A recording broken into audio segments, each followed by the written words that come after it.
DCA second same multimedia with Corel Draw subject में unit 1 का पहला प्रश्न है। मल्टीमीडिया में ग्राफिक्स का महत्व बताइए। ग्राफिक्स की क्या उपयोगिता होती है मल्टीमीडिया के अंतर्गत। हर ग्राफिक्स को कई रूपों जैसे कि फोटो, चार्ट, लोगो आदि में उपयोग कर सकते हैं।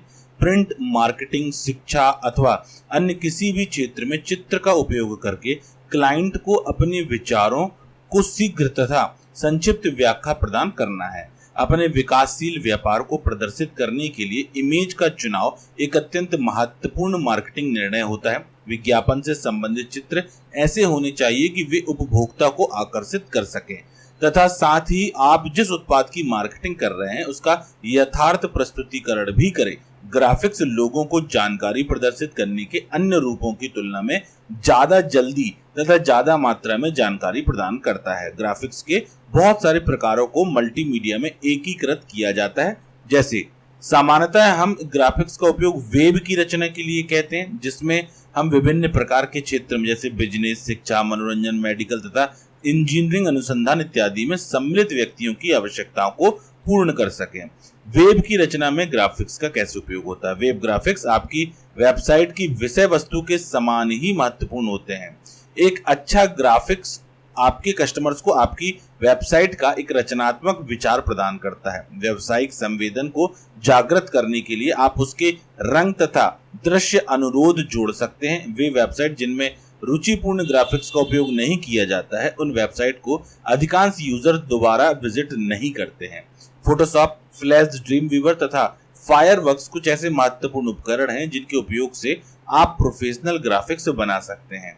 ग्राफिक्स का प्रयोग तब किया जाता है जब जिस तथ्य की आप व्याख्या करना चाहते हैं उसे शब्दों में समझना संभव नहीं होता। अगर आपका उद्देश्य उत्पादों को बेचना है तो आपको अपने उत्पादों को इमेज के माध्यम से प्रदर्शित करना चाहिए। जैसे सूचना को प्रदर्शित करना, उसके संदर्भ में वेब ग्राफिक्स को स्थापित करना बेहतर तरीका है। अगर आपकी वेबसाइट पर उत्पाद से संबंधित जानकारी संग्रहित है तो वहां पर उससे संबंधित ग्राफिक प्रदर्शन भी होना चाहिए। आवश्यकता अनुसार लोगो, कार्टून, ग्राफ का उपयोग करना ज्यादा बेहतर होता है। अगला महत्वपूर्ण प्रश्न है वेक्टर और रास्टर ग्राफिक्स क्या होती है, इसको समझाइए।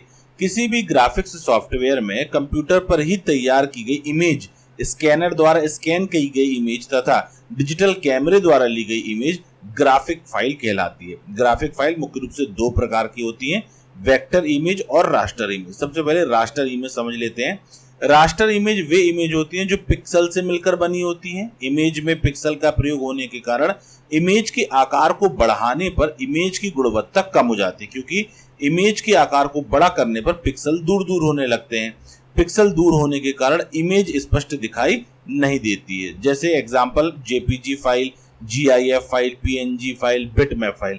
ये जो पहली इमेज आप देख पा रहे हैं ये रास्टर इमेज की। जब आप किसी इमेज को, फोटो को जूम करते हैं तो आपको इस प्रकार का देखने को मिलता है। लेकिन वहीं पर वेक्टर इमेज जो होती है वो इस प्रकार की होती है, ये रेखाओं से मिलकर बनती है। जैसे कि ये नोट्स की पीडीएफ फाइल है, इसे मैं जितना भी जूम करूं यहाँ पर आपको कोई पिक्सल दिखाई नहीं देंगे, एकदम क्लियर दिखाई देगा। क्यों दिखाई देगा? क्योंकि वेक्टर इमेज वे इमेज होती हैं जो टेक्स्ट, लाइन तथा आकृति से मिलकर बनती हैं। यह इमेज पिक्सल से मिलकर नहीं बनती, इसीलिए इनके आकार में कोई भी परिवर्तन करने पर इनकी गुणवत्ता पर कोई दुष्प्रभाव नहीं पड़ता। एग्जाम्पल ईपीएस, ईएमएफ, पीडीएफ और क्लिपआर्ट आदि। अगला महत्वपूर्ण प्रश्न है इमेज कैप्चरिंग मेथड को समझाइए। डिजिटल इमेज कैप्चर एक कैमरा या स्कैनर का उपयोग करके सीधे डिजिटल इमेज फाइल बनाने की प्रक्रिया है। एक मूल इमेज को एक एनालॉग से डिजिटल किया जा सकता है, जैसे कि एक तस्वीर। डिजिटलीकरण प्रक्रिया के लिए हार्डवेयर और सॉफ्टवेयर दोनों की आवश्यकता होती है। हार्डवेयर की पसंद मुख्य रूप से स्रोत इमेज की प्रकृति और कैप्चर की इच्छित गुणवत्ता पर निर्भर होगी।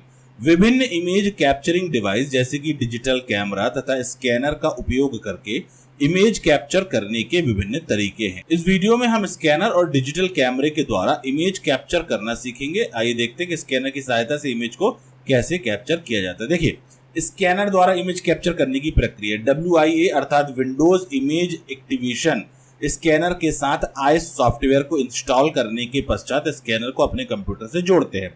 बेसिकली यहाँ पर एक स्कैनर के माध्यम से इमेज को कैसे कैप्चर करते हैं उसके बारे में जानकारी देना है। Coral paint shop pro photo अथवा किसी अन्य इमेज एडिटिंग सॉफ्टवेयर का चुनाव करेंगे।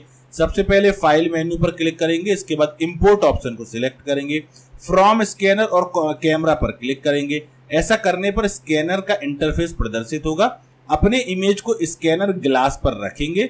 स्कैनिंग ऑपरेशन को शुरू करने के लिए कॉपी बटन को दबाएंगे। आपकी स्क्रीन पर प्रदर्शित होने वाले निर्देशों का पालन करेंगे। इसी प्रकार से डिजिटल कैमरा की अगर बात करें तो स्कैनर की तरह डिजिटल कैमरा भी इमेज बनाई जा सकती है। एक डिजिटल कैमरे में इमेज को बेहतर बनाने के लिए कई विकल्प होते हैं, जिसके लिए हमेशा ही फ्लैट दस्तावेज की आवश्यकता होती है। डिजिटल कैमरे इमेज को कैप्चर करते हैं और फिर कैमरे पर इमेज को तुरंत पेस्ट भी कर देते हैं। आधुनिक कैमरों के अधिकांश हिस्से आपको उस इमेजेस में सुधार करने और फिल्टर करने की अनुमति भी देते हैं जिन्हें स्टोर किया गया है। अब मुख्य रूप से इमेज कैप्चर करने के 3 तरीके। प्रत्येक तरीका सेंसर की हार्डवेयर कॉन्फ़िगरेशन तथा कलर प्रिंटर पर आधारित होता है। पहले मेथड को प्रायः कैमरे का सेंसर कितनी बार कैमरे के लेंस से आने वाली लाइट को एक्सपोज हुआ है उसके रेफरेंस को सिंगल शॉट कहते हैं। दूसरे मेथड में मल्टी शॉट कहते हैं क्योंकि सेंसर 3 या ज्यादा बार अपर्चर की ओपनिंग के तहत इमेज को एक्सपोज करता है। और तीसरे तरीके को स्कैनिंग कहते हैं क्योंकि सेंसर फोकल प्लेन के तहत ऐसे मूव करता है जैसे डेस्कटॉप स्कैनर में करता है। तो यहाँ पर सिंगल शॉट है और मल्टी शॉट है और स्कैनिंग कैमरे के माध्यम से 3 मेथड होती है जिससे आप इमेज को कैप्चर कर सकते हैं। अगला प्रश्न है इमेज के विभिन्न गुण को समझाइए। क्या क्या होते हैं इसके? मुख्य रूप से 4 एट्रीब्यूट बताए गए हैं मल्टीमीडिया में इमेज के। सबसे पहले आकार यानी कि साइज। इमेज के डिजिटल आकार को किलोबाइट, मेगाबाइट, गीगाबाइट में मापा जाता है। फाइल का आकार इमेज की पिक्सल डायमेंशन के समान अनुपात में होता है। जिन इमेजेस के पिक्सल ज्यादा होते हैं वे एक दिए गए प्रिंटेड साइज पर ज्यादा विस्तृत पिक्चर उत्पन्न करते हैं, लेकिन उन्हें स्टोर करने के लिए ज्यादा डिस्क स्पेस की आवश्यकता होती है तथा उन्हें एडिट तथा प्रिंट करने में बहुत समय लग सकता है। उदाहरण के लिए 1x1 इंच के 200 dpi वाली इमेज में 1x1 इंच 100 dpi वाली इमेज की तुलना में 4 गुना ज्यादा पिक्सल होते हैं तथा उनका फाइल साइज भी 4 गुना होता है। अतः इमेज रेजोल्यूशन इमेज की गुणवत्ता तथा फाइल साइज के मध्य एक मध्य मार्ग बन जाता है।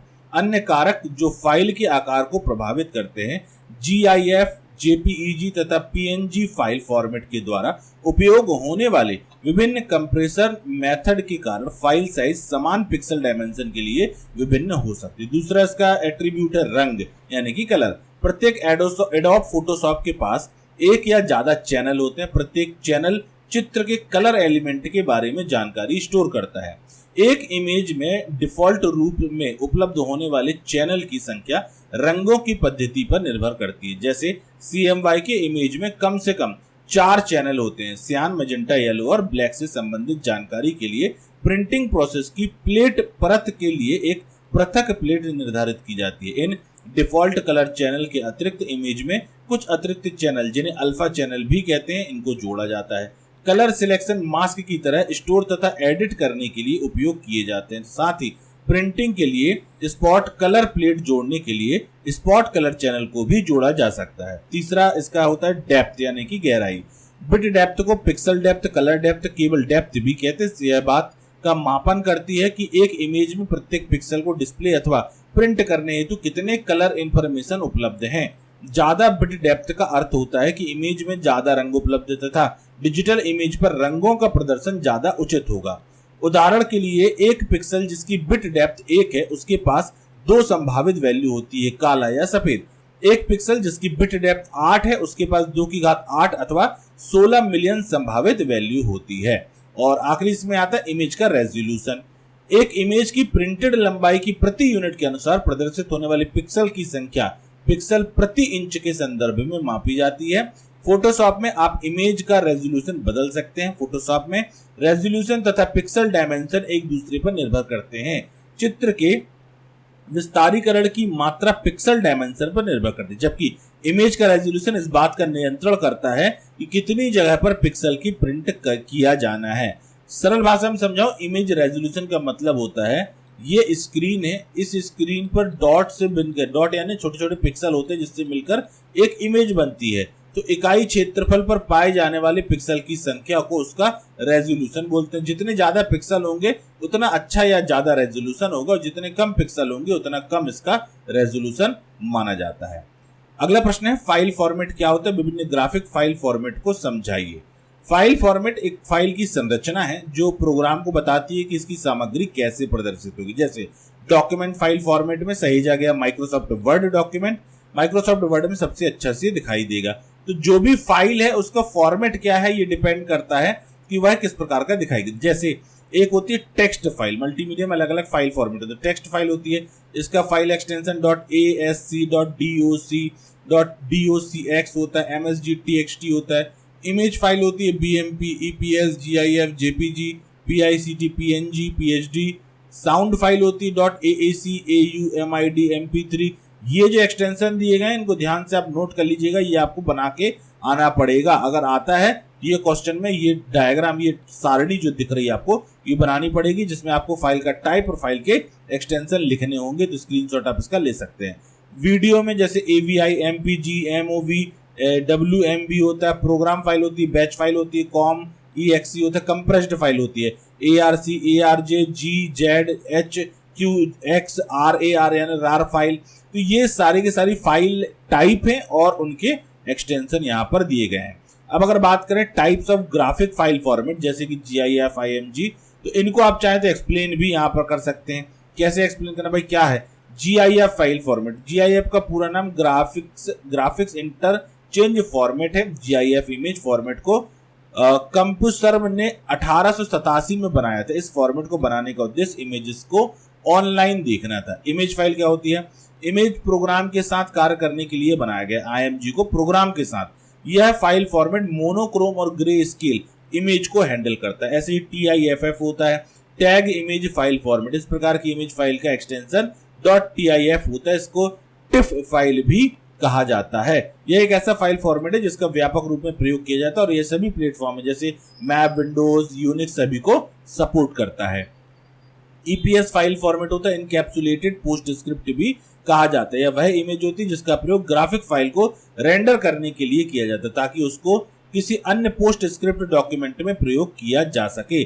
EPS फाइल का मुख्य लाभ यह है कि इसका आकार इसकी गुणवत्ता में परिवर्तन किए बिना परिवर्तित किया जा सकता है। WPG फाइल फॉर्मेट का प्रयोग वर्ड परफेक्ट द्वारा किया जाता था। इसके पहले इसका प्रयोग वर्ड परफेक्ट 5.0 के साथ किया गया था। JPG फाइल फॉर्मेट का पूरा नाम ज्वाइंट फोटोग्राफिक एक्सपर्ट ग्रुप है। यह एक रास्टर ग्राफिक फॉर्मेट है जो DOS, विंडोज, मैकिन्टोश, यूनिक्स आदि के लिए स्पेस की बचत करने के लिए इमेज को कंप्रेस भी करती है। JPEG 2000 एक फाइल फॉर्मेट है जो कि स्टैंडर्ड JPG फॉर्मेट की अपेक्षा अधिक लचीला होता है। JPG 2000 का प्रयोग करके आप बेहतर कंप्रेशन और क्वालिटी की इमेजेस बना सकते हैं।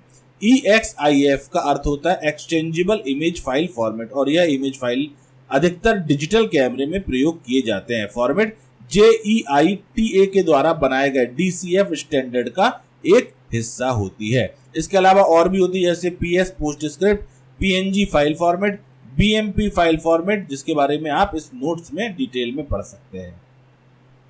यूनिट सेकंड से पहला महत्वपूर्ण प्रश्न है वीडियो क्या है, वीडियो सिग्नल कितने प्रकार के होते हैं। वीडियो एक तकनीक है जो इलेक्ट्रॉनिक तरीके से स्टिल इमेज की श्रृंखला को कैप्चर, रिकॉर्ड, प्रोसेस, स्टोर और ट्रांसलेट करती है। यह स्टिल इमेज को मोशन के रूप में दिखाती है। फुल मोशन वीडियो में मोशन की फोटोग्राफिक डिटेल रिकॉर्डिंग शामिल होती है। ऑडियो की तरह वीडियो भी एनालॉग या डिजिटल होते हैं। डिजिटल वीडियो एक शब्द है जो मूविंग पिक्चर के लिए प्रयोग होता है, जो कंप्यूटर की हार्ड डिस्क पर एडिटिंग या प्लेबैक के लिए स्टोर होती है।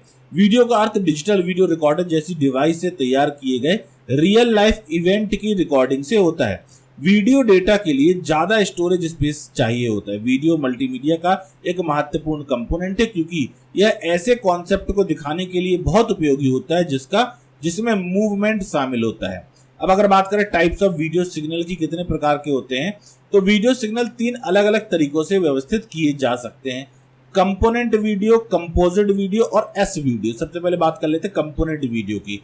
स्टूडियोज के लिए जो 3 अलग अलग वीडियो सिग्नल का प्रयोग होता है, लाल, हरे और नीले इमेज प्लेस का, किया जाता है उसे ही कंपोनेंट वीडियो कहा जाता है। इस तरह के सिस्टम में 3 तार होते हैं जो कैमरा या अन्य डिवाइस को टीवी या मॉनिटर से कनेक्ट करते हैं। यह कलर सेपरेशन स्कीम के लिए कंपोनेंट वीडियो सर्वश्रेष्ठ कलर रिप्रोडक्शन प्रदान करता है, क्योंकि तीनों अलग अलग चैनल के बीच में कोई भी क्रॉस टॉक नहीं होता है, जैसे कि आपने अपने टीवी के पीछे भी ये तार देखा होगा। अगला है कंपोजिट वीडियो। कंपोजिट वीडियो को CVB के नाम से भी जानते हैं, कलर वीडियो बेसबैंड सिग्नल या कलर वीडियो ब्लॉकिंग सिंक भी इसको कहा जाता है। इसमें ल्यूमिनस यानी कि इंटेंसिटी, कलर और सिंक की सूचना एक ही सिग्नल में होती है। इस तरह के सिग्नल ब्रॉडकास्ट कलर टीवी के द्वारा प्रयोग किया जाता है और यह ब्लैक और व्हाइट टीवी के साथ नीचे की ओर से कंपेटिबल होता है। जब इसे टीवी या VCR के साथ कनेक्ट किया जाता है तो कंपोजिट वीडियो केवल एक ही तार का प्रयोग करते हैं। इसमें वीडियो कलर सिग्नल को मिक्स किया जाता है, ना कि अलग अलग भेजा जाता है। ऑडियो सिग्नल इस सिग्नल में एक अन्य एडिशन है, क्योंकि कलर सूचना को मिक्स किया जा सकता है। कलर और इंटेंसिटी दोनों को एक ही सिग्नल में मिक्स किया जाता है। ल्यूमिनेंस और क्रोमिनेंस सिग्नल को कुछ इंटरफेस आवश्यक होते हैं, जैसे यहाँ पर आप देख पा रहे, ये है आपका आ गया यहाँ पे अलग अलग प्रकार के। ये जो येलो है CVBS का काम करता है। इसके बाद आता है S वीडियो। S वीडियो में सेपरेट वीडियो या सुपर वीडियो भी इसको कहा जाता है। S वीडियो में 2 तारों का प्रयोग होता है, एक इंटेंसिटी सिग्नल के लिए और दूसरा कलर सिग्नल के लिए। इस तरह से इंटेंसिटी और कलर सिग्नल अलग अलग ट्रांसफर किए जाते हैं, जिससे इमेज क्वालिटी बेहतर बन सके। Special S video connector video के लिए लेफ्ट और राइट सिग्नल भी कैरी करता है। अगला महत्वपूर्ण प्रश्न है एनालॉग वीडियो डिजिटल वीडियो को समझाइए। एनालॉग वीडियो को निरंतर सिग्नल के रूप में दर्शाया जाता है, जबकि डिजिटल वीडियो को डिजिटल इमेज के रूप में दर्शाया जाता है। एनालॉग वीडियो एक एनालॉग सिग्नल द्वारा स्थानांतरित एक वीडियो सिग्नल है। एक एनालॉग कलर वीडियो सिग्नल में एनालॉग टीवी इमेज के ब्राइटनेस Y और प्रोमिनेंस C शामिल है। इसे जब एक चैनल में जोड़ा जाता है तब इसे कंपोजिट वीडियो कहा जाता है, जैसे कि NSTC, PAL और स्कीम के साथ होता है। मूल वीडियो रिकॉर्डिंग विधि जो लाल, हरे और नीले तीव्रता की निरंतर तरंगों की संग्रहित करती है। एनालॉग वीडियो में पंक्तियों की संख्या तय की जाती है, इसमें कोई वास्तविक कॉलम नहीं होता है और अधिकतम विवरण एनालॉग सिस्टम की आवृत्ति प्रतिक्रिया द्वारा निर्धारित किया जाता है। अब वहीं पर डिजिटल सिग्नल की अगर बात करें तो डिजिटल वीडियो एक प्रकार का वीडियो रिकॉर्डिंग सिस्टम है जो एक एनालॉग की बजाय डिजिटल वीडियो सिग्नल का उपयोग करके काम करता है। डिजिटल वीडियो को गुणवत्ता में कोई गिरावट नहीं होने के साथ साथ कई बार कॉपी किया जा सकता है, ठीक है, और ये सुविधा एनालॉग में उपलब्ध नहीं होती है। एनालॉग कनेक्शन की अगर बात करें तो इसमें कंपोजिट, एस वीडियो, कंपोनेंट और डिजिटल वीडियो चारों प्रकार के कनेक्शन एनालॉग के माध्यम से हो सकते हैं। अच्छा, डिजिटल में यहाँ पर और देखें अपन, इन्हें आसानी से उपलब्ध हार्डवेयर और सॉफ्टवेयर का उपयोग करके संपादित किया जा सकता है। इसके अलावा डिजिटल वीडियो लागत के लिए टेप स्टॉक 35 mm फिल्म से काफी कम है। डिजिटल वीडियो न केवल डिजिटल टेलीविजन के लिए बल्कि mobile phone, video conferencing system और मीडिया के इंटरनेट वितरण के लिए भी काफी उपयोग होता है। वीडियो इमेज को रिप्रेजेंट करने वाली सभी इंफॉर्मेशन किसी तरह कंप्यूटर डेटा के रूप में होती है जो कंप्यूटर द्वारा मैनिपुलेट और डिस्प्ले की जाती है, उन्हें डिजिटल वीडियो कहा जाता है। ये एक लाइन में अगर कहा जाए तो ये इसकी डिजिटल वीडियो इमेज की डेफिनेशन दी गई है। अब वीडियो को डिजिटल रूप में प्रदर्शित करने के लाभ क्या क्या होते हैं? वीडियो को डिजिटल रूप में प्रदर्शित करने से वीडियो को डिजिटल डिवाइस या मेमोरी में स्टोर करने की अनुमति मिलती है ताकि इसे आसानी से प्रोसेस किया जा सके और अलग अलग मल्टीमीडिया एप्लीकेशन में इंटीग्रेटेड किया जा सके। डिजिटल वीडियो का direct access non linear editing को सरल बनाता है। डिजिटल वीडियो को बार बार रिकॉर्ड किया जा सकता है, इससे इमेज क्वालिटी खराब नहीं होती है। कंप्रेशन से डिजिटल वीडियो फाइल की साइज को भी कम किया जा सकता है, जिससे कम बिट रेट की आवश्यकता पड़ती है ताकि उन्हें कम्युनिकेशन चैनल पर ट्रांसफर किया जा सके। अगला महत्वपूर्ण प्रश्न है पर्सनल कंप्यूटर पर वीडियो को उपयोग करने के लिए हार्डवेयर तथा सॉफ्टवेयर की आवश्यकता क्या होती है, समझाइए। वीडियो के लिए हार्डवेयर आवश्यकता, देखिए यहाँ पर तो पहले के समय में मतलब स्टार्टिंग में जब 2018 या 19 की बात करें, 2020 के पहले की बात करें, तब यहाँ पर इस प्रकार का कंटेंट आपको देखने को मिलता है। भाई मिनिमम क्वालिफिकेशन बताया कि मिनिमम क्या रिक्वायरमेंट होती है। आज के समय में तो बहुत एडवांस सिस्टम आ चुके हैं। अब जैसे यहाँ दिया है इंटेल पेंटियम 3, लेकिन आप i3, i5 भी यहाँ बता सकते हैं, ये मिनिमम बताया है। माइक्रोसॉफ्ट विंडोज XP होना चाहिए। आज के समय में 10 और 11 चलता है, विंडोज 11 यूज करता है व्यक्ति। 256 MB की रैम, ये तो आती ही नहीं है आज के समय में, 4 GB 8 GB से कम इंस्टॉल होता ही नहीं है, 1 GB अधिक हो बेहतर होता है। CD रोम DVD पर भेजने के लिए कंपोजिट DVD रिकॉर्डर हो, आज के समय में सब पेन ड्राइव पे यूज होता है। 24 बिट कलर डायरेक्ट एक्स होता है, कॉम्पिटेबल डिस्प्ले अडॉप्टर होता है, 1024 768 या उच्चतर होता है। Direct x composite sound card multi channel होते हैं। उच्च क्षमता वाला समर्पित 7200 RPM का UDMA 66 IDE या SCSI हार्ड डिस्क या डिस्क एरे होना चाहिए। इसके अलावा Adobe Premiere Pro certified third party capture card होना चाहिए। तो हो गए हार्डवेयर कि भैया आपके पास क्या क्या सिस्टम में होना चाहिए। बेसिकली आपको कॉन्फ़िगरेशन बताना है सिस्टम का कि अगर आप कोई वीडियो चलाना चाहते हो तो आपके सिस्टम में क्या कॉन्फ़िगरेशन होना चाहिए। तो आप अपना लेटेस्ट कॉन्फ़िगरेशन भी दे सकते हो कि भाई processor, hard disk, RAM, video card, ये सारी चीजें क्या होनी चाहिए। सॉफ्टवेयर की बात करें तो इंटरनेट एक्सप्लोरर 6.0 या इसके हायर फायरफॉक्स हो गया। आज के समय में अपन गूगल क्रोम का इस्तेमाल करते हैं। जावास्क्रिप्ट तथा कुकीज को इनबिल्ट करना अनिवार्य है। एडोब फ्लैश प्लेयर होना चाहिए। Microsoft Windows XP SP2 software या आज के समय में विंडोज का 10 या 11। विंडोज रिकॉर्डिंग, वीडियो रिकॉर्डिंग तथा एडिटिंग के लिए भी सॉफ्टवेयर इसमें होने चाहिए। अगला है ब्रॉडकास्ट वीडियो स्टैंडर्ड को समझाइए।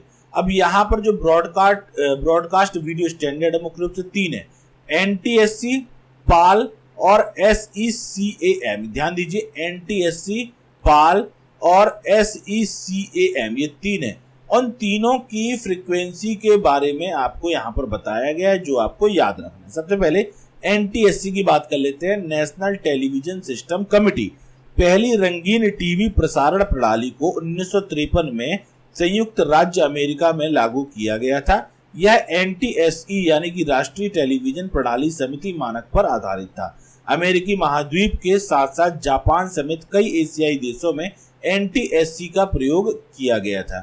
NTSC 525 लाइनों और फ्रेम पर चलता है। अब यहाँ पर आप देखेंगे ये अलग अलग इसकी पूरी डिटेल दी गई है NTSC की सिस्टम। लाइन फील्ड की बात करें 525/60। हॉरिजॉन्टल फ्रीक्वेंसी की बात करो 15.734 किलोहर्ट्ज, ये आपको याद रखना है। वर्टिकल फ्रीक्वेंसी 60 हर्ट्ज है। Colour sub carrier frequency 3.57। Video bandwidth 4.2 megahertz. Sound carrier 4.5 megahertz यहाँ पर दिया गया है। इसी प्रकार पाल की बात करें तो फेस अल्टरनेट लाइन स्टैंडर्ड 1960 के दशक के शुरू में पेश किया गया था और फ्रांस को छोड़कर अधिकांश यूरोपीय देशों में लागू किया गया था। पाल मानक NTSC की तुलना में एक व्यापक चैनल बैंडविड्थ का उपयोग करता है जो बेहतर तस्वीर की गुणवत्ता के लिए अनुमति देता है। पाल 625 लाइनों प्रति फ्रेम पर चलता है। यहाँ पर इसका भी दिया गया है पूरा स्ट्रक्चर। ये आप देखें अलग अलग, इसका आप स्क्रीनशॉट ले सकते हैं, ये आपको लिखना पड़ेगा। ठीक है, ये मैंने इसको यहाँ पर जूम कर दिया। यहाँ पर आप देखें इतना भाग पहले आप स्क्रीनशॉट ले लें।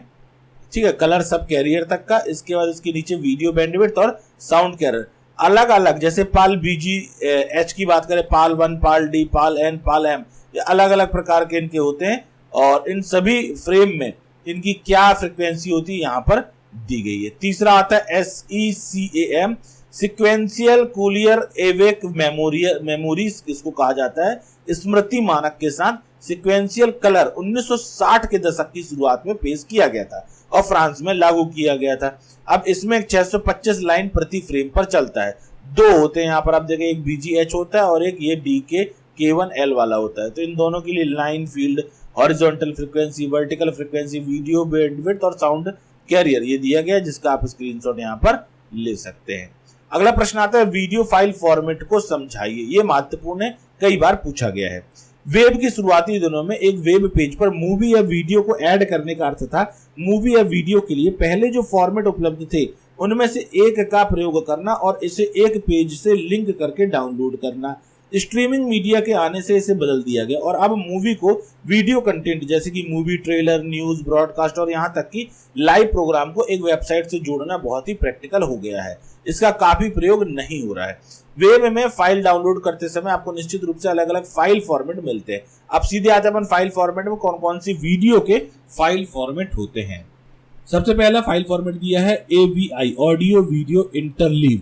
AVI का स्टैंडर्ड विंडो फॉर्मेट है जो ऑडियो वीडियो डेटा के लिए प्रयोग किया जाता है। यह फॉर्मेट एक मूवी को विंडो वीडियो के रूप में एक्सपोर्ट करता है, लेकिन किसी भी तरह की इंटरएक्टिविटी को हटा देता है। चूंकि AVI एक बिटमैप आधारित फॉर्मेट है, तो मूवीज जिनमें लंबे और हाई रेजोल्यूशन एनिमेशन होते हैं उनकी फाइल साइज तेजी से बड़ी हो जाती है। एक आता है MPEG, इसका फुल फॉर्म होता है मूविंग पिक्चर एक्सपर्ट ग्रुप। यह एक कमेटी है जिसमें MPEG स्टैंडर्ड डेवलप किया।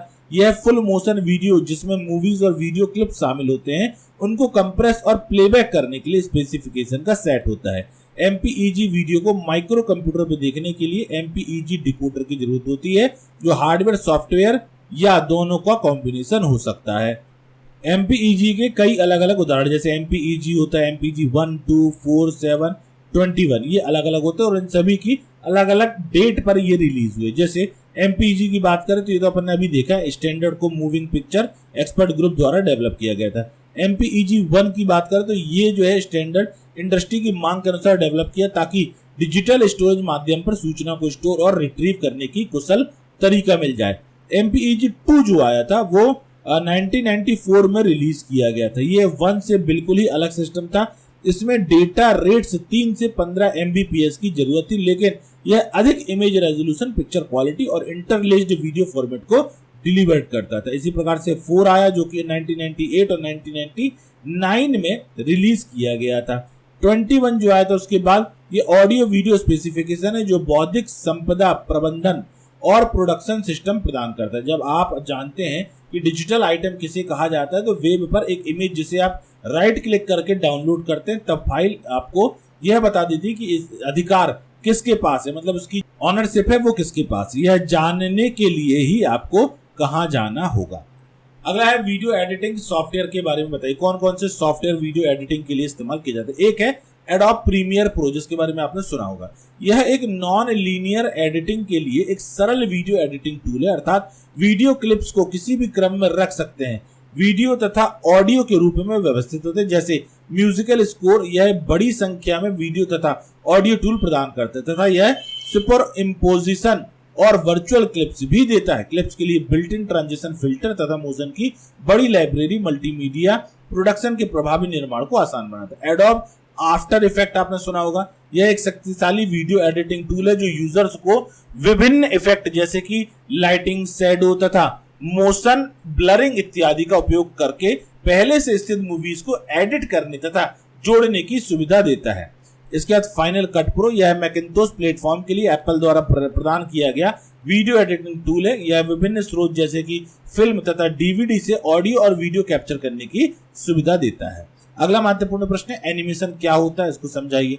एनिमेशन मल्टीमीडिया का सबसे डायनेमिक रूप होता है। एनिमेशन ऑब्जेक्ट को डायनेमिक मूवमेंट प्रदान कर सकता है, जबकि ग्राफिक्स में डायनेमिक मूवमेंट नहीं होता। उदाहरण के लिए एक चिड़िया को हवा में उड़ता हुआ दिखाने के लिए ग्राफिक्स से हम उसे केवल उसकी एक डिजिटल फोटोग्राफ प्रदान कर सकते हैं, लेकिन एनिमेशन से हम वास्तव में मॉनिटर पर चिड़िया को उड़ता हुआ देख सकते हैं। एनिमेशन एक स्पेशल इफेक्ट है जो सीक्वेंस इमेज के द्वारा मूवमेंट का भ्रम पैदा करता है। एनिमेशन को बनाने के लिए ड्राइंग, ऑब्जेक्ट, लोगो आदि की स्टिल इमेज की सीरीज को उनके बढ़ते हुए मूवमेंट की विभिन्न पोजीशन में रिकॉर्ड करके बनाया जाता है। इससे ऑब्जेक्ट को मूव कराना ही जरूरी नहीं होता जिससे मूवमेंट का भ्रम पैदा हो, केवल प्रत्येक फ्रेम के रंगों और बैकग्राउंड को बदलकर भी वो मूवमेंट ऑब्जेक्ट का अंदाजा लगाया जा सकता है। एनिमेशन में पेपर पर बनी हुई फोटोग्राफ या ड्राइंग की सीरीज होती है जिन्हें एक मैकेनिकल डिवाइस से देखा जाता है या हाथ में पकड़ी हुई इमेजेस की सीरीज को फ्लिप किया जाता है। उदाहरण के लिए पेपर का एक पैड जिसमें एक लड़की की तस्वीर हो जो अपना हाथ उठाता है और एक एनिमेटेड ड्राइंग बनाने के लिए इसका प्रयोग कर सकते हैं। देखिए तो बहुत आसान होता है एनिमेशन को कागज पे जैसे बोलते हैं फ्लिप पेज आते हैं, एक तो फ्लिप कॉपी आती है, फ्लिप बुक आती है, फ्लिप, उसमें भी आप इस प्रकार का एनिमेशन क्रिएट कर सकते हैं। टाइप्स ऑफ एनिमेशन की बात करें तो एक होता है CEL एनिमेशन, ट्रेडिशनल एनिमेशन जिसे क्लासिकल एनिमेशन भी कहा जाता है। CEL एनिमेशन या हाथ से बनाया गया एनिमेशन है जिसमें सबसे पुरानी तरह की एनिमेशन है और ऐतिहासिक रूप से यह एनिमेशन सबसे लोकप्रिय होता है। CEL एनिमेशन का प्रयोग कार्टून्स के प्रोडक्शन या एनिमेटेड मूवीज बनाने में होता है जहां दृश्य का प्रत्येक फ्रेम हाथ से ड्रॉ किया जाता है। CEL या फ्रेम एनिमेशन में पूरी एनिमेशन सीक्वेंस अलग अलग फ्रेम्स में स्प्लिट की जाती है। इसके बाद आता है computer animation. Computer animation computer का प्रयोग करके मूविंग इमेज बनाने वाली एक कला को कहा जाता है। यह कंप्यूटर ग्राफिक्स और एनिमेशन का एक सब फील्ड है। इसमें अधिकतर 3D कंप्यूटर ग्राफिक्स की मदद से बनाया जाता है, यदि भी 2D कंप्यूटर ग्राफिक्स भी अभी व्यापक रूप से प्रयोग में लाए जा रहे हैं, जो स्टाइलिस्टिक, लो बैंडविड्थ और तेजी से होने वाली रियल टाइम की जरूरतों को पूरा करता है। कभी कभी एनिमेशन का लक्ष्य स्वयं कंप्यूटर ही होता है, लेकिन कभी कभी फिल्म अन्य लक्ष्य भी होता है। यह विशेष तौर पर फिल्म में प्रयोग होता है। इसे CEL यानी कि कंप्यूटर जनरेटेड इमेजिनरी या कंप्यूटर जनरेटेड इमेजिन भी कहा जाता है। यूनिट 3 से पहला प्रश्न है, कोरल ड्रॉ क्या है, इसका उपयोग और फायदे बताइए। कोरल ड्रॉ का परिचय सबसे पहले देख लेते हैं। कोरल ड्रॉ ग्राफिक डिजाइन के लिए एक महत्वपूर्ण सॉफ्टवेयर है जिसके जरिए आप कोई भी डिजाइन या फोटो को बना सकते हैं। जैसे पहले के समय में पेज मेकर स्टार्ट हुआ था, फिर फोटोशॉप आया था। अब एडवांस आपको डिजाइनिंग करना है तो कोरल ड्रॉ एक सॉफ्टवेयर जिसकी मदद से अपन डिजाइनिंग वगैरह का काम कर सकते हैं। जैसे फ्लैक्स बनाना है या किसी भी प्रकार के बड़े बड़े प्रिंटिंग से संबंधित काम करना है तो उसकी डिजाइनिंग जो होती है वो कोरल ड्रॉ में की जाती है। इसी तरह फोटोशॉप भी फोटो एडिटिंग सॉफ्टवेयर है जिसके माध्यम से फोटोज को एडिट किया जाता है। फोटोशॉप फोटो में एडिटिंग पिक्सल में करता है जिसकी फोटो की क्वालिटी एक सीमित सीमा तक रहती है। तो यहाँ पर ये अंतर बताएगा भाई फोटोशॉप में क्या डिफरेंस होता है और कोरल ड्रॉ में क्या फायदा है। तो फोटोशॉप में जब हम कोई पिक्चर को एडिट करते हैं तो फोटोशॉप में एडिट किया गया जो पिक्चर होता है वो पिक्सल में बनता है। पिक्सल में मतलब डॉट्स में, जिस कारण से उसकी क्वालिटी जैसे जैसे जूम करते जाओगे क्वालिटी उसकी खराब होती जाएगी।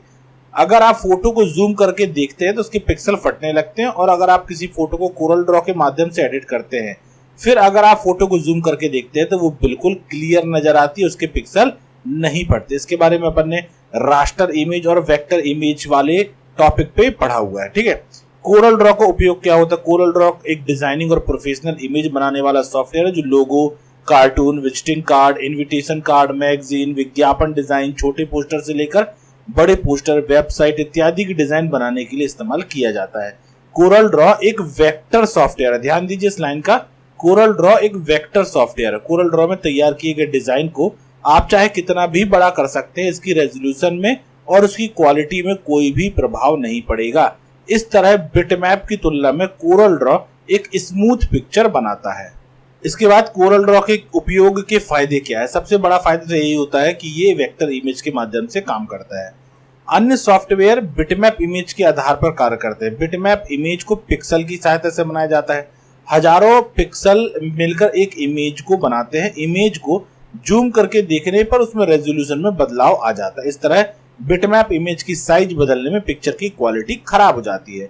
जबकि Corel Draw vector base software होने की वजह से इसमें कोई समस्या नहीं होती। इस तरह कोरल ड्रॉ ग्राफिक डिजाइनिंग के लिए एक उत्तम सॉफ्टवेयर है। जैसे अभी ये जो पीडीएफ बनी है, इस पीडीएफ को जब मैं जूम करूंगा आप यहाँ देखेंगे, ये देखिए कितना भी जूम कर रहा हूँ लेकिन इसकी लाइन में यहाँ पर कहीं पे भी आपको किसी प्रकार का ऐसे पिक्सल फटे हुए दिखाई नहीं दे रहे हैं। ठीक है, और अगर हम कोई इमेज होती है और इमेज को जूम करते तो उसके पिक्सल डॉट अलग अलग देखने को मिल जाते। क्यों? क्योंकि वो रास्टर इमेज होती है और ये जो आपका बनता है कोरल ड्रॉ में जो भी चीज बनती है वो वेक्टर इमेज में बनता है। ठीक है, कोरल ड्रॉ के विंडो का सचित्र वर्णन करें।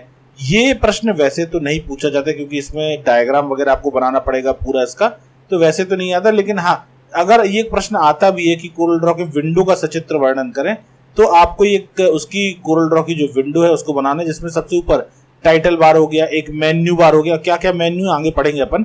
मेन्यू बार के बाद टूल बार होता है, प्रॉपर्टी बार होती है, ये तो सब में कॉमन होते हैं। इसके अलावा रूलर सब में कॉमन होते हैं। टूल बॉक्स इसमें दिया जाता है जो इसका कोरल ड्रॉ का टूल बॉक्स होता है। यहाँ पर डॉकर होता है, यहाँ पर कलर पैलेट होता है। उसके बाद ड्राइंग विंडो होती है, ये बीच वाली भाग को कहते हैं। ठीक है, तो ये सारे ऑप्शन यहाँ पर देखने को मिल जाते हैं जो कि मैक्सिमम सभी में लगभग देखने को आपको मिलते हैं। सबसे नीचे स्टेटस बार होता है, यहाँ पर नेविगेशन बार होता है। नेविगेशन मतलब राइट लेफ्ट ऊपर नीचे जैसे ये है, ये ऐसे मूव करना, इसको नेविगेशन बार कहा जाता है। तो ये सारे ऑप्शन यहाँ पर देखने को मिल जाते हैं। अब इसको आप चाहे तो वन बाय वन एक्सप्लेन भी कर सकते हैं, जैसे कि यहाँ पर दिया गया है। सबसे पहली बात कि इसको ओपन कैसे करना है, तो यहाँ स्टार्ट में क्लिक करें, ऑल प्रोग्राम्स में जाए, कोरल ड्रॉ 12 पर क्लिक करें। 12 या जो भी वर्जन आपके में है उसको क्लिक करके उसको ओपन कर सकते हैं।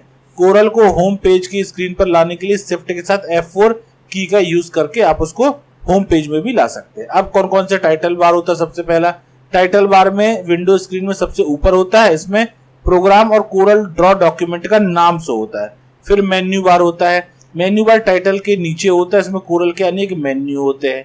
स्टैंडर्ड टूल बार होता है, यह टूल मेन्यू बार के नीचे होता है, इसमें कोरल के कमांड आइकॉन के रूप में होता है। और यदि यह टूल बार दिखाई ना दे तो विंडो मेन्यू में टूल बार में जाकर स्टैंडर्ड कमांड पर क्लिक करेंगे तो स्टैंडर्ड टूल बार जो आपको दिखाई देने लगेगा। इसके बाद प्रॉपर्टी बार होता है, यह tool standard bar tool bar के जस्ट नीचे होता है, इसमें टूल की प्रॉपर्टी शो होती है। अगर यह टूल दिखाई ना दे तो विंडो मेन्यू में टूल बार में जाके प्रॉपर्टी बार कमांड पर क्लिक करके इसको लगा सकते हैं। फिर रूलर दिखाई देता है, कोरल में रूलर की हेल्प से ड्राइंग को सही रूप में सेट करने के लिए और उसमें सामग्री को फिक्स जगह पर सेट करने के लिए इसका इस्तेमाल किया जाता है। जैसे रूलर सभी में आपको देखने को मिलता है। यूजिंग 0 पॉइंट, दोनों रूलर्स के 0 पॉइंट के ज्वाइंट को 0 पॉइंट कहा जाता है। इसके बाद रूलर गाइडलाइन वगैरह इसमें दी हुई है।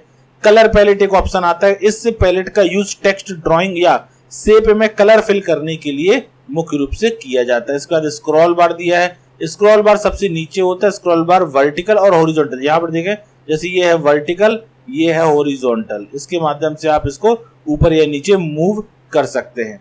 ड्राइंग होता है, drawing colour Corel Draw window को का पार्ट होता है जहां वर्क किया जाता है। यह सेट किया गया पेपर साइज के अनुसार होता है, इसके चारों ओर पेज की बॉर्डर भी दी जाती है। इसके अलावा सबसे important tool box, tool box Corel Draw का मोस्ट इंपॉर्टेंट टूल है। इसमें किसी भी वर्क को रखने के लिए यूजफुल टूल्स होते हैं, जिससे भी आप जो भी उसमें आप कोरल ड्रॉ में काम करना चाहते हैं, बदलाव करना चाहते हैं, वो सारे के सारे आपको कहां दिखाई देंगे? टूल बार में देखने को मिल जाएंगे। तो यहाँ पर एक डायग्राम और यहाँ पर दिया गया है, इसको भी आप बना सकते हैं। बाकी ऊपर जो आपने बनाया था वो बहुत सिंपल था। अब आ जाता है इसका अगला प्रश्न, सभी टूल्स का उपयोग समझाइए। इसमें से कम 5 टूल्स आपको आने चाहिए मिनिमम, ठीक है। 5 टूल्स के बारे में आपको जानकारी होनी चाहिए। अब सारे टूल्स अगर आपने प्रैक्टिकली इस चीज को नहीं किया है तो सारे टूल तो आपको याद नहीं होंगे, लेकिन कम से कम 5 टूल आपको इसके बनने चाहिए। तो 5 टूल मैं आपको यहाँ पर समझा देता हूँ, जैसे ध्यान से दीजिए और इसको लिख लें कहीं पर। सबसे पहला होता है पिक टूल, ठीक है। उसके बाद आता है shape edit tool, zoom tool सरल है, curve tool, smart drawing tool, rectangle tool, ellipse tool, object tool, shape tool, text tool, interactive tool, eye dropper tool, outline tool, fill tool और interactive fill tool. अच्छा, इन सब के अंदर कई option आते हैं। जैसे यहाँ पर आप देख रहे हैं छोटा सा एरो दिया है, इसका मतलब कि इसके अंदर कुछ ऑप्शन अवेलेबल है। जिसमें एरो नहीं दिया है उसके अंदर कोई भी ऑप्शन अवेलेबल नहीं होता है, ठीक है। तो इन सब के अंदर कोई ना कोई ऑप्शन आपको देखने को मिल जाएगा। अब इन सभी टूल में से कोई भी 5 टूल मैं आपको समझा देता हूं, ज्यादा कठिन नहीं है। जैसे पिक टूल है, इस टूल के जरिए पेज पर बनाए गए सभी प्रकार के टेक्स्ट, शेप, वर्ड तथा ऑब्जेक्ट को सिलेक्ट करने तथा सिलेक्ट करने के बाद ऑब्जेक्ट को स्थानांतरण करने के लिए इसका प्रयोग होता है पिक करना, ठीक है। शेप टूल, पेज पर बनाए गए किसी भी प्रकार की डिजाइन को किसी अन्य आकृति में बनाने के लिए शेप टूल का प्रयोग किया जाता है। शेप या टेक्स्ट को कन्वर्ट टू कर्व करने के बाद अपने मुताबिक माउस के राइट क्लिक करके ऐड, डिलीट तथा कर्व जैसे विकल्प का प्रयोग कर सकते हैं। इसके बाद एक आता है नाइफ टूल, इसी के अंतर्गत नाइफ टूल, इसके द्वारा किसी भी ग्राफिक को किसी भी रूप में काटने के लिए होता है।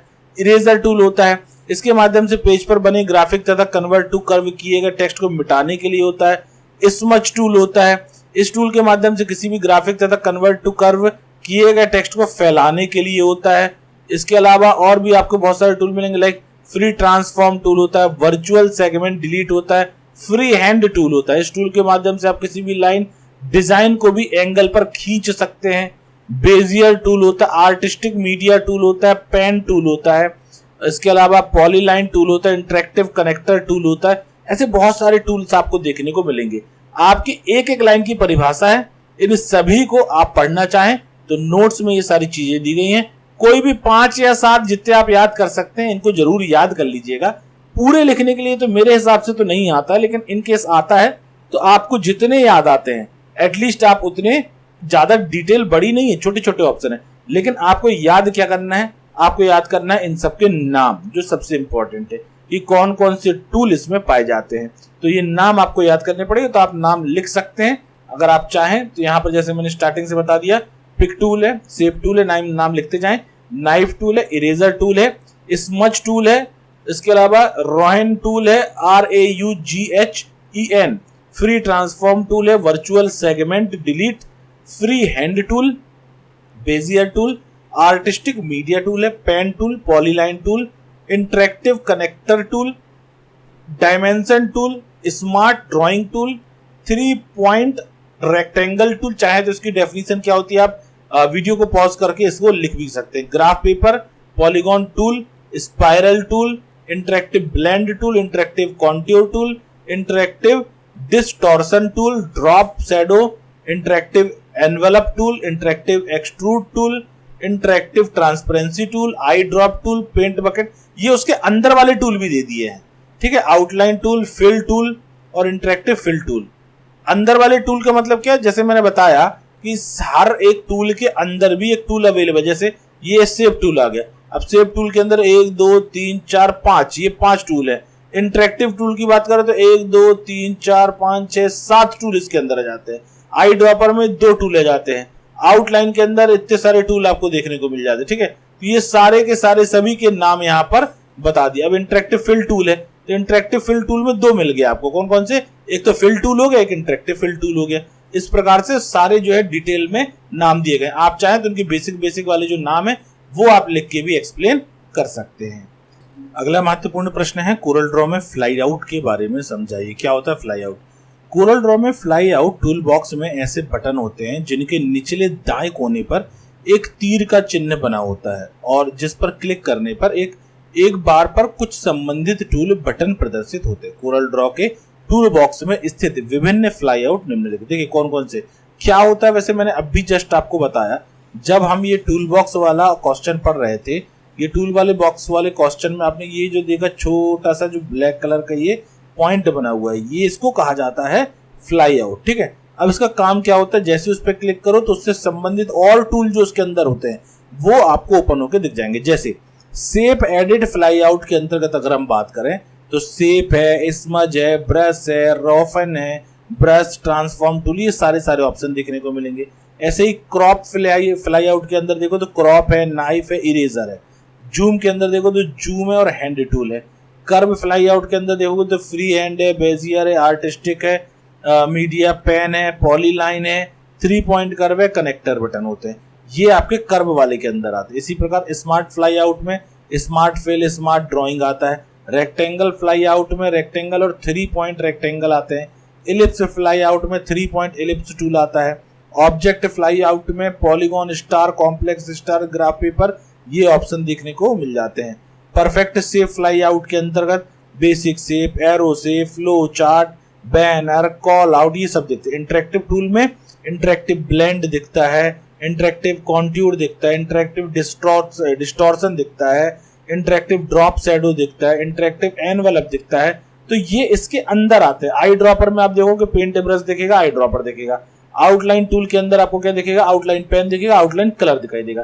तो ऊपर जो मैंने आपको बताया टूल वाला ऑप्शन, तो टूल में आपको ये वाले टूल जो है ना, ये मेन टूल है। जैसे आई ड्रॉपर है या interactive outline tool fly out है या इंटरेक्टिव टूल है, ये मेन टूल है।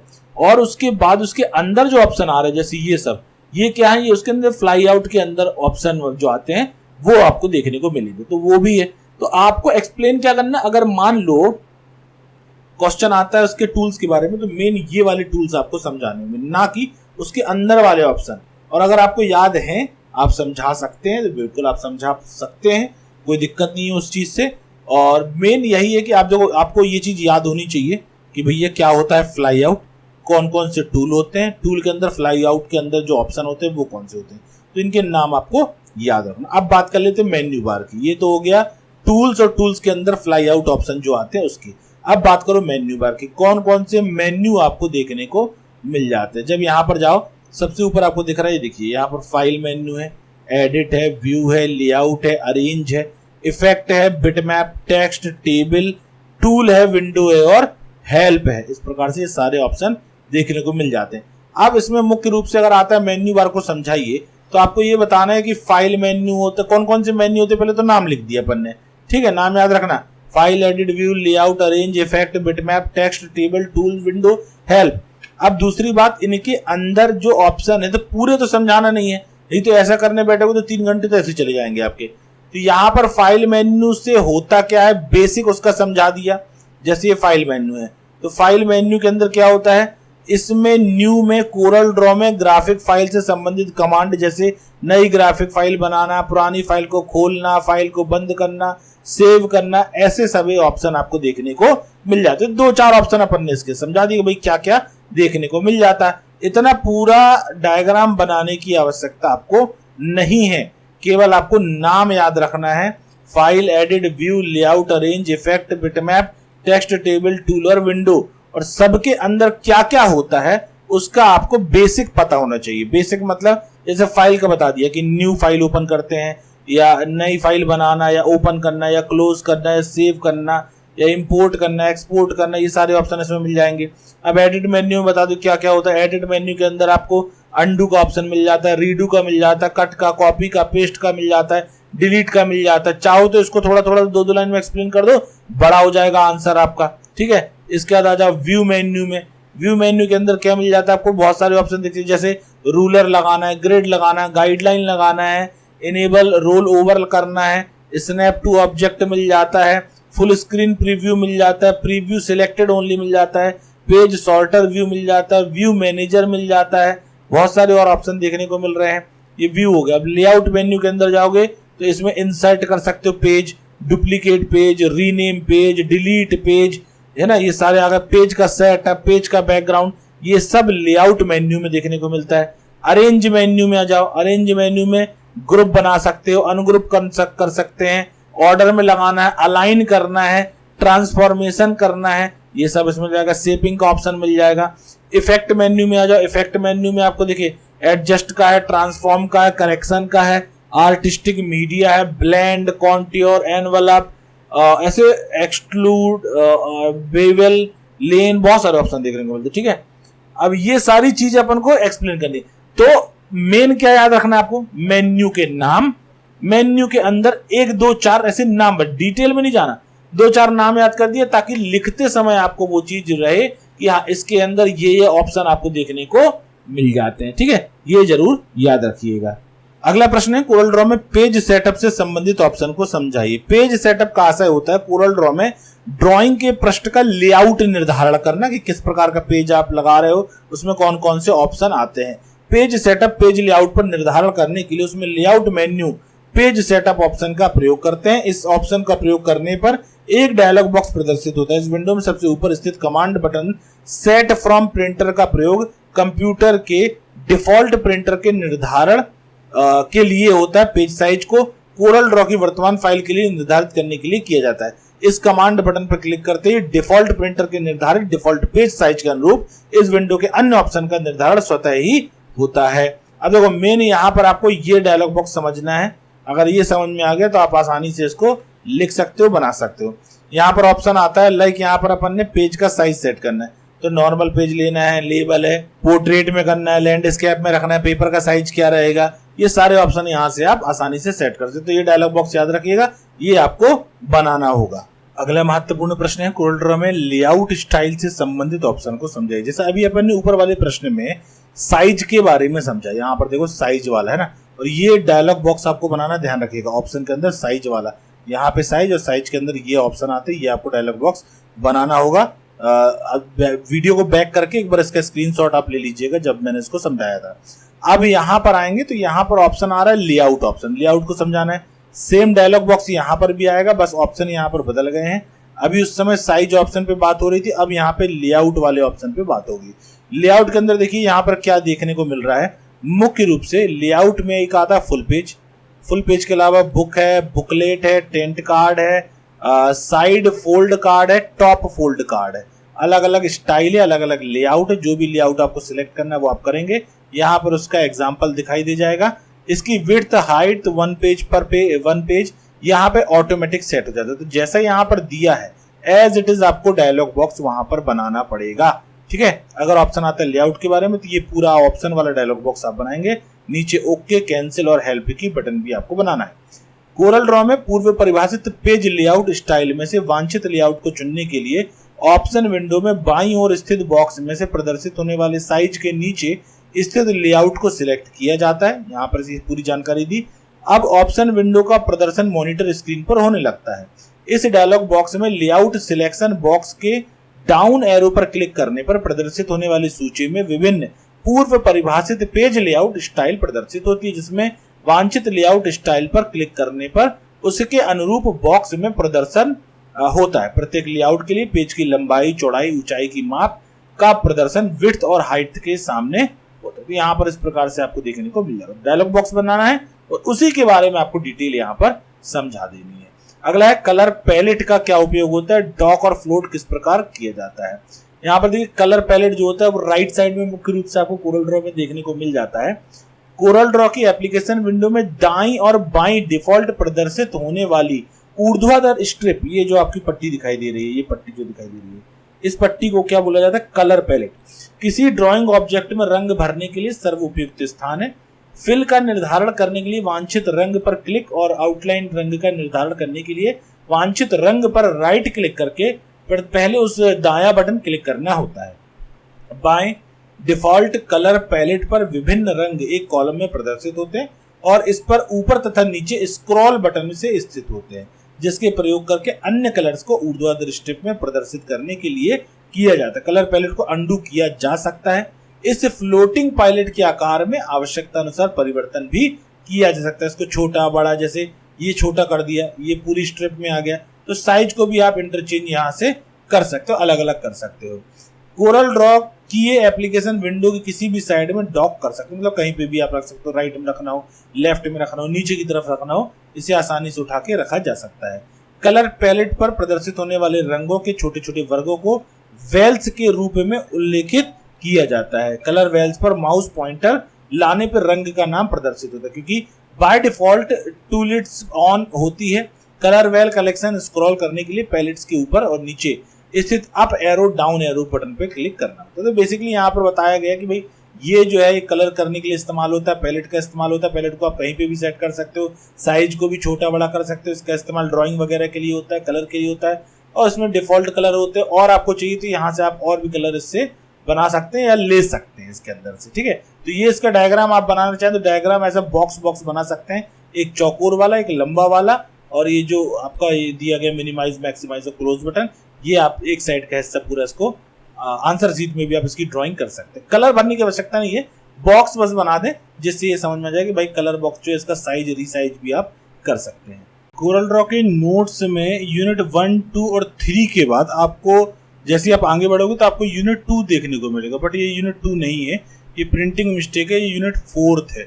आप इसके सिलेबस के अनुसार मैच करेंगे तो यूनिट 4 यहाँ पर दिया गया, ठीक है। तो जब आप पेज नंबर 48 में पहुंचते हैं तो यहाँ से यूनिट 4 स्टार्ट होती है, ना कि यूनिट 2। ये प्रिंटिंग मिस्टेक के कारण यहाँ पे 2 लिख किया है। आगे बढ़ते हैं। पहला प्रश्न है, कोरल ड्रॉ में विभिन्न टेक्स्ट मोड की व्याख्या कीजिए तथा टेक्स्ट में मोड को परिवर्तित किया जा सकता है, यदि हाँ तो कैसे। कोरल ड्रॉ में इमेजेस और शेप्स के साथ साथ टेक्स्ट काफी प्रयोग किया जाता है। कोरल ड्रॉ में टेक्स्ट का प्रयोग करने के लिए 2 मोड होते हैं। कौन कौन से? आर्टिस्टिक टेक्स्ट और पैराग्राफ टेक्स्ट होता है। कोरल ड्रॉ में टेक्स्ट को एक मोड से दूसरे मोड में परिवर्तित किया जा सकता है। कोरल ड्रॉ में तैयार की गई ड्राइंग में छोटी लाइंस में टेक्स्ट का प्रयोग करने के लिए टेक्स्ट को आर्टिस्टिक टेक्स्ट मोड में प्रयोग किया जाता है। आर्टिस्टिक टेक्स्ट पर सभी विशेष प्रभावों का प्रयोग किया जा सकता है। कोरल ड्रॉ में तैयार की गई डिजाइन में बड़े टेक्स्ट का प्रयोग करने के लिए टेक्स्ट को पैराग्राफ टेक्स्ट मोड में प्रयोग किया जाता है। पैराग्राफ टेक्स्ट पर सीमित विशेष प्रभावों का प्रयोग किया जा सकता है। पैराग्राफ मोड में टेक्स्ट के लिए अधिक फॉर्मेटिंग की आवश्यकता होती है।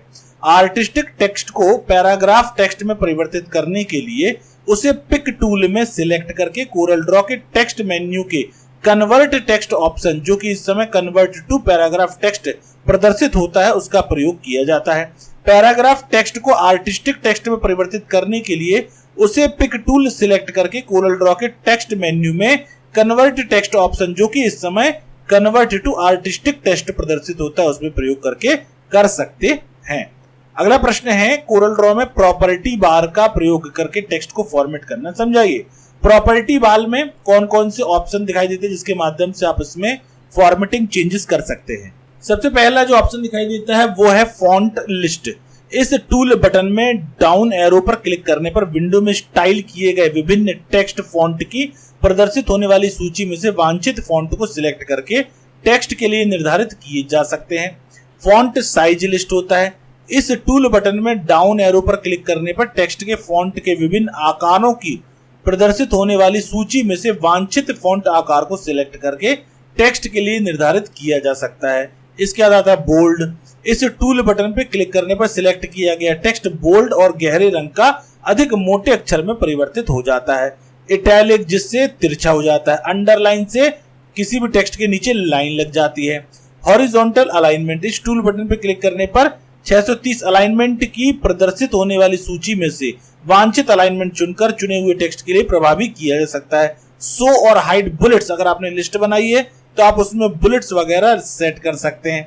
शो और हाइड ड्रॉप कैप लगाने के लिए भी ऑप्शन उसमें दिखाई देता है। Character formatting. इस टूल बटन का प्रयोग करने पर कोरल रॉकी विंडो पर कैरेक्टर फॉर्मेटिंग डॉकर विंडो प्रदर्शित करता है जिससे टेक्स्ट की विभिन्न फॉर्मेटिंग की जा सकती है। एडिट टेक्स्ट का ऑप्शन भी आपको देखने को मिल जाता है। शेप टूल तथा डायमेंशन टूल पर संक्षिप्त टिप्पणी दो। क्या होता है शेप टूल? सबसे पहले शेप टूल की बात करते हैं। कोरल ड्रॉ में शेप टूल एक बहुत ही उपयोगी टूल है। इस टूल की सहायता से शेप्स के नोड्स को एडिट कर सकते हैं तथा किसी भी शेप को अपनी इच्छा अनुसार परिवर्तित कर सकते हैं। हम शेप टूल का प्रयोग किस लिए करते हैं? देखिए निम्नलिखित कार्य। किसी शेप की नोड को कर्व करने के लिए, किसी शेप की मल्टीपल नोड को सिलेक्ट करने के लिए, दो नोड्स को आपस में जोड़ने के लिए, शेप के किसी कर्व को ब्रेक करने के लिए, किसी शेप की नोड को डिलीट करने के लिए तथा नई नोड ऐड करने के लिए, और शेप टूल की सहायता से हम टेक्स्ट को भी एडिट कर सकते हैं। अब बात करें डायमेंशन टूल की। इस टूल का प्रयोग डायमेंशन के लेबल को क्रिएट करने के लिए किया जाता है। कोरल में अलग अलग दिशाओं के लिए अलग अलग डायमेंशन टूल उपलब्ध होते हैं जैसे हॉरिजॉन्टल, वर्टिकल, डायगोनल लाइंस आदि। यह सब एक तरह से ही कार्य करती हैं। जब जिस लाइन को मेजर करना है उसकी शुरुआत में क्लिक करके इसके बाद लाइन के अंदर में क्लिक करते तथा अन्य अंत में पोजीशन पर क्लिक करें जहां आप लेबल चाहते हैं। हम लेबल की यूनिट भी निर्धारित कर सकते हैं, mm, km, cm। Angular dimension tool की सहायता से हम एंगल्स को भी मेजर कर सकते हैं। अगला प्रश्न है कोरल ड्रॉ में फाइल को इंपोर्ट कैसे करते हैं? बहुत आसान तरीका इंपोर्ट करने का। कोरल ड्रॉ में देखिए एक तो डिटेल यहाँ बहुत सारी दी हुई है। आपको साधारण शब्दों में अगर मैं समझाऊं, इंपोर्ट करना मतलब जैसे मैंने आपको बताया हुआ था कि अगर जैसे फोटोशॉप वाले चैप्टर में मैंने बताया था जिनका डीटीपी है उसमें भी मैंने ये चीज समझाई थी। इंपोर्ट का मतलब होता है किसी फाइल को आपके कंप्यूटर से उठाकर आपके सॉफ्टवेयर पर लेकर आना। इस प्रक्रिया को इंपोर्ट करना कहते हैं। और किसी फाइल को अपने सॉफ्टवेयर से आपके कंप्यूटर में भेजना, इसको एक्सपोर्ट करना कहते हैं। इंपोर्ट और एक्सपोर्ट करना। तो इंपोर्ट करने का सबसे साधारण तरीका या सबसे सरल तरीका क्या होता है कि आपने सबसे पहले यहां पर मैं डिटेल बता देता हूं आपको थोड़ा सा पढ़ के। फाइल को इंपोर्ट करना कोरल ड्रॉ में किसी अन्य एप्लीकेशन में तैयार की गई फाइल को इंपोर्ट किया जा सकता है जैसे portable profile, document format, adobe Illustrator, AI आदि। कोरल ड्रॉ में किसी फाइल को इंपोर्ट करने एक ऑब्जेक्ट के रूप में प्रयोग किया जा सकता है और इस पर विभिन्न कार्य भी किए जा सकते हैं। इंपोर्ट किए गए फाइल आप वर्तमान फाइल का एक भाग बन जाता है। मतलब जिसको भी आप इंपोर्ट करेंगे उसमें आप कार्य भी कर सकते हैं, बदलाव भी कर सकते हैं। किसी बिटमैप को इंपोर्ट करते समय उसका आकार कम करने के लिए रीसैंपल किया जाता है और इमेज में अनुपयोगी भागों को क्रॉप भी किया जा सकता है। क्या क्या उसमें आप कर सकते हैं ये सारी चीजें बताई गई है। अब किसी सपोर्टिंग डॉक्यूमेंट को इंपोर्ट करने के लिए इस फाइल में न्यू में ऑप्शन इंपोर्ट या कोरल ड्रॉ की स्टाइलिश टूल बार पर स्थित इंपोर्ट टूल बटन का प्रयोग किया जाता है। इंपोर्ट ऑप्शन पे क्लिक करेंगे या इंपोर्ट टूल बटन पे क्लिक करेंगे। जैसे ही क्लिक करेंगे एक डायलॉग बॉक्स ओपन होगा। डायलॉग बॉक्स में जो भी आपका फोल्डर या फाइल है जिसको इंपोर्ट करना है उसको सिलेक्ट करते हैं और उस फाइल को इंपोर्ट बटन पे क्लिक करते हैं तो वो आपकी फाइल जो है कोरल ड्रॉ में आपको देखने को मिल जाती है। अगला महत्वपूर्ण प्रश्न है फॉर्मेटिंग डॉकर विंडो पे टिप्पणी लिखो। ये शॉर्ट में आपको देखने को मिल सकता है। Create formatting Docker window. Text tool को सिलेक्ट करने पर प्रदर्शित होने वाली प्रॉपर्टी बार पर स्थित कैरेक्टर फॉर्मेटिंग टूल बटन पर क्लिक करके या कोरल ड्रॉ के टेक्स्ट मेन्यू के पहले ऑप्शन कैरेक्टर फॉर्मेटिंग का प्रयोग करने पर या कीबोर्ड से कंट्रोल प्लस टी की को दबाने पर कैरेक्टर फॉर्मेटिंग का डॉकर विंडो मॉनिटर स्क्रीन पर प्रदर्शित होता है। इस डॉकर विंडो में सबसे पहले सिलेक्शन बॉक्स फॉन्ट लिस्ट है। इसके डाउन एरो पर क्लिक करने पर प्रदर्शित होने वाले विंडो में स्थापित विभिन्न फॉन्ट की सूची में से वांछित फॉन्ट को सिलेक्ट करके टेक्स्ट के लिए निर्धारित किया जा सकता है। सिलेक्शन बॉक्स फॉन्ट स्टाइल के डाउन एरो पर क्लिक करने पर प्रदर्शित होने वाली सूची में फॉन्ट स्टाइल में सिलेक्ट किए गए फॉन्ट के लिए उपलब्ध विभिन्न टेक्स्ट स्टाइल प्रदर्शित होती है। यह text style normal, normal italic, bold या बोल्ड इटैलिक। यह आवश्यक नहीं है कि किसी फॉन्ट के लिए यह चारों टेक्स्ट स्टाइल उपलब्ध हों।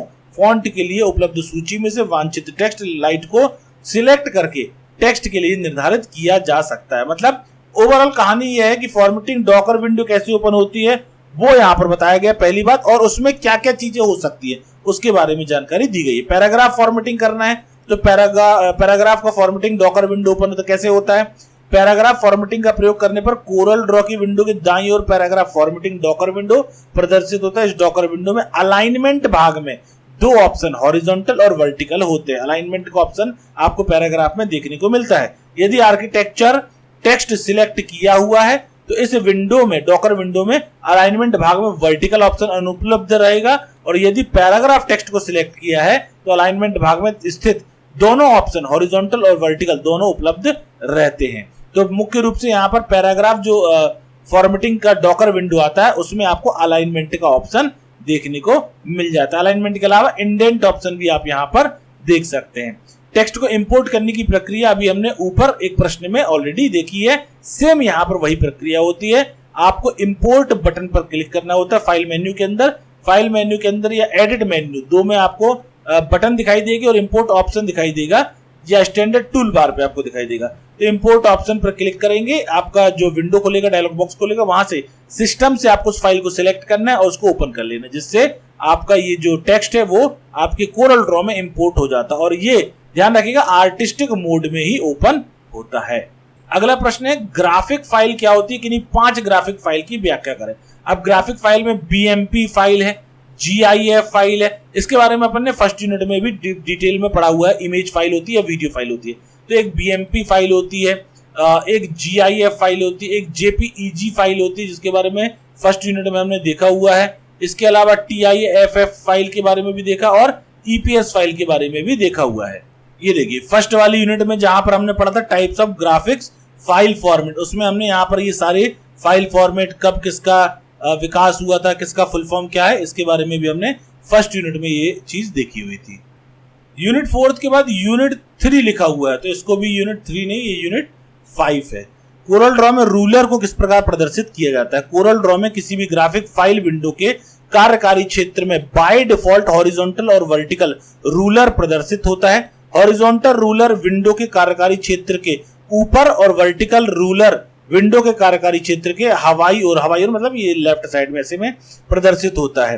ठीक है, रूलर की सहायता से ड्राइंग ऑफ जैक को वांछित आकार प्रदान करके अधिक शुद्धता के साथ बनाया जा सकता है। मतलब आपको रूलर जो होता है उसका मुख्य उपयोग क्या होता है, जो भी ड्राइंग बना रहे हैं या जो भी कंटेंट बना रहे हो उसको सही माप में अगर आप बनाना चाहते हैं तो उसके लिए आप रूलर का इस्तेमाल करते हैं। कोरल ड्रॉ के व्यू मेन्यू में रूलर ऑप्शन का प्रयोग कोरल ड्रॉ के विंडो में रूलर को प्रदर्शित या हाइड करने के लिए इसका उपयोग किया जाता है। ध्यान रखिएगा व्यू मेन्यू के अंदर आपको रूलर ऑप्शन देखने को मिल जाएगा। अगला है ग्रिड का प्रयोग क्या होता है। एक निश्चित समय हॉरिजॉन्टल और ऊर्ध्वाधर बिंदु दूरी पर बिंदु रेखाओं के ग्राफ पेपर के समान जाल को ग्रिड कहा जाता है। और रोम के व्यू मेन्यू में ग्रिड ऑप्शन का उपयोग होता है। ये भी व्यू मेन्यू में आपको देखने को मिलेगा ग्रिड ऑप्शन। इसका प्रयोग कोरल ड्रॉ विंडो में ग्रिड को प्रदर्शित या हाइड करने के लिए किया जाता है। कोरल ड्रॉ में ग्रिड के मध्य न्यूनतम दूरी का निर्धारण करने के लिए व्यू मेन्यू में सेटअप ऑप्शन पर माउस प्रोवाइडर ले जाने पर प्रदर्शित होने वाले उप मेन्यू के पहले option grid and ruler setup का प्रयोग करने पर प्रदर्शित होने वाले ऑप्शन विंडो में सबसे ऊपर 2 रेडियो बटन फ्रीक्वेंसी और स्पेसिंग स्थित होते हैं। इसका प्रयोग ग्रिड लाइन के मध्य दूरी का निर्धारण करने के लिए किया जाता है। फ्रीक्वेंसी रेडियो बटन को एक इकाई में ग्रिड लाइन की संख्या को निर्धारित करने के लिए और स्पेसिंग रेडियो बटन को ग्रिड लाइन के माध्यम वांछित दूरी निर्धारित करने के लिए प्रयोग किया जाता है। कोरल ड्रॉ में गाइडलाइन का प्रयोग किस लिए किया जाता है। गाइडलाइन का रंग का निर्धारण कोरल ड्रॉ में गाइडलाइन ऐसी बिंदु रेखाएं होती हैं जो किसी ऑब्जेक्ट को बनाने तथा समायोजित करने में सहायता करती हैं। गाइडलाइन को रूलर से ड्रैग करके कोरल ड्रॉ के कार्यकारी क्षेत्र में वांछित स्थान पर ड्रॉप किया जाता है। गाइडलाइन को हॉरिजॉन्टल और वर्टिकल रूप में प्रयोग किया जाता है, साथ ही इन्हें वांछित कोण पर घुमाकर भी प्रयोग में लाया जा सकता है। कोरल ड्रॉ के व्यू मेन्यू में गाइडलाइन ऑप्शन का प्रयोग कोरल ड्रॉ विंडो में गाइडलाइन को प्रदर्शित या हाइड करने के लिए किया जाता है। व्यू मेन्यू के गाइडलाइन ऑप्शन से पहले प्रदर्शित होने वाले दिन यह दर्शाता है कि कोरल ड्रॉ की विंडो में गाइडलाइन का प्रयोग किया जा सकता है। यदि गाइडलाइन ऑप्शन से पहले चिन्ह नहीं होता है तो कोरल ड्रॉ विंडो में गाइडलाइन का प्रयोग नहीं किया जा सकता। व्यू मेन्यू का गाइडलाइन ऑप्शन एक टॉगल की के सामान्य कार्य करता है, अर्थात एक बार प्रयोग करने पर ग्रिड का प्रदर्शन करता है, दूसरी बार प्रयोग करने पर ग्रिड को हाइड कर देता है। कोरल ड्रॉ में इमेज को किस प्रकार ट्रेस करते हैं। ट्रेसिंग का क्या मतलब होता है? डिजाइनिंग में ट्रेसिंग का अर्थ पहले से भी होता रहा है। डिजाइनिंग में ट्रेसिंग महत्व को ध्यान में रखते हुए ग्राफिक डिजाइनिंग पैकेज कोरल में भी इसका समावेश किया गया है।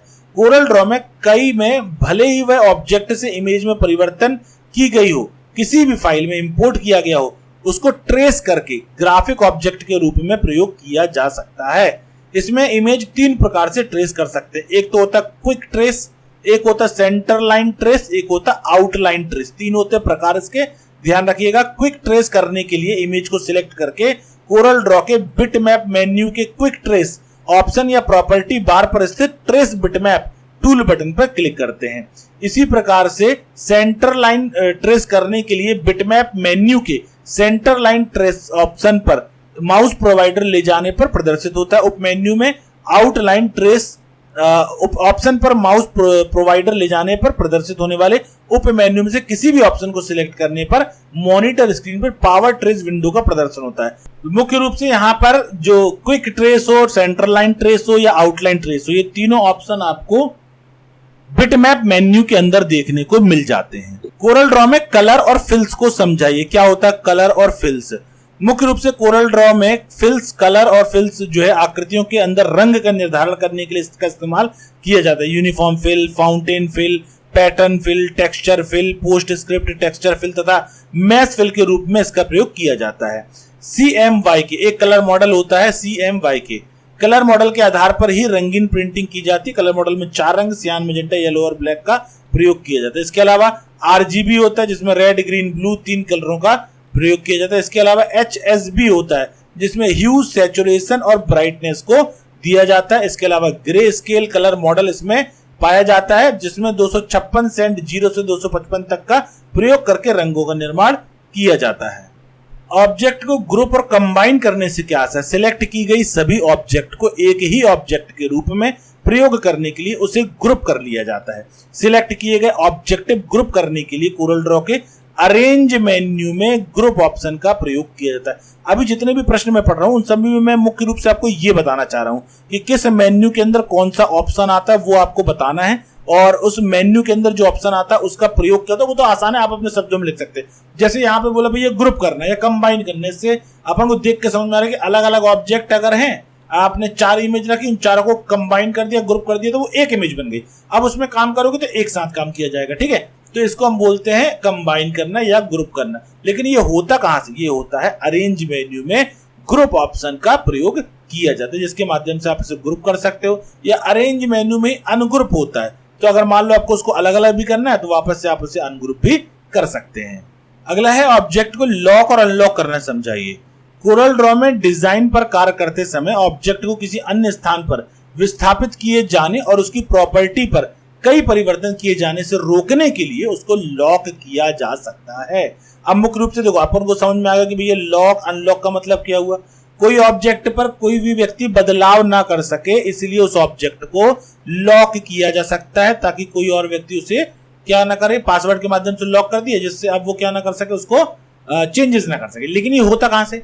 अरेंज मेन्यू में लॉक ऑप्शन का उपयोग करके आप इसे लॉक या अनलॉक कर सकते हैं, ठीक है। इसमें 8 वर्ड का आपको पासवर्ड डालना पड़ता है जिसके माध्यम से आप इसे लॉक या अनलॉक कर सकते हैं।